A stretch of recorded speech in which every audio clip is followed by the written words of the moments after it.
135তম বর্ষে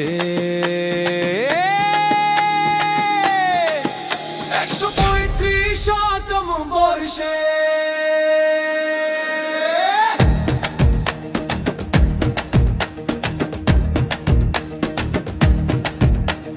বছর বছর মহাসমারোহে আহ্বান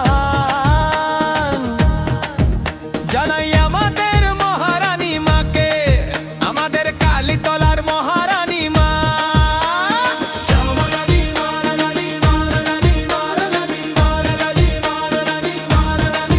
এ বড় আনন্দের সময়, উল্লাসের সময়, উলু দাও সবাই, মহারানী মাকে সিংহাসনে বসায়। মহারানী মার পুজোর 135তম বর্ষ পালন করছি যে সবাই।